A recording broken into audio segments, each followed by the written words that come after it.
शांततेत आंदोलन करणाऱ्या विद्यार्थ्यांवर लाठीचार्ज का केला? राहुल गांधींचा सरकारला सवाल. पंतप्रधानांनी माफी मागावी तर धर्मेंद्र प्रधानांचा राजीनामा द्यावा, राहुल गांधींची मागणी. कारवाई न करण्याचं आश्वासन दिलं तर आंदोलक विद्यार्थी उपोषण संपवतील. नड्डा आणि जितेंद्र सिंहांना सोनम वांगचुक यांचं पत्र.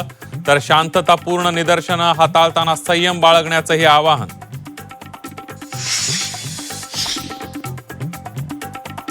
शरद पवार यांनी घेतली पंतप्रधान नरेंद्र मोदींची भेट. दिल्लीमध्ये दोन्ही नेत्यांमध्ये चर्चा. सुप्रिया सुळेही बैठकीला उपस्थित.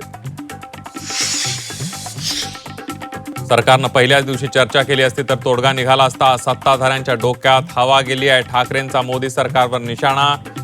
प्रधानांचा राजीनामा का घेत नाहीत? तरुणांचं भविष्य महत्वाचं नाही का? उद्धव ठाकरेंचा सरकारला सवाल.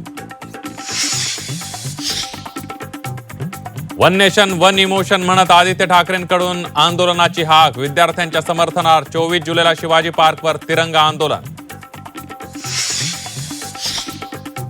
सलग तिसऱ्या दिवशी संसदेत विरोधक आक्रमक. आधी धर्मेंद्र प्रधानांचा राजीनामा घ्या, मगच चर्चा करा. इंडिया आघाडीच्या नेत्यांची भूमिका. 20 जुलैची गर्दी ट्रेलर होता. सरकारनं ऐकलं नाही तर मोठा निर्णय घेणार. अभिजित दिपकेंचा सरकारला इशारा. तरुणांवर लाठीचार्ज प्रकरणी तातडीनं सुनावणी. सुप्रीम कोर्टाचा नकार. व्हिडिओ पाहण्यात रस नाही, आमचा वेळ वाया घालू नका, कोर्टाचं विधान.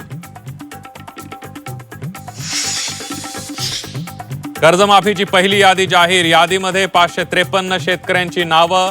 2,99,00,000 रुपयांची कर्जमाफी. बाबासाहेब पाटलांची माहिती.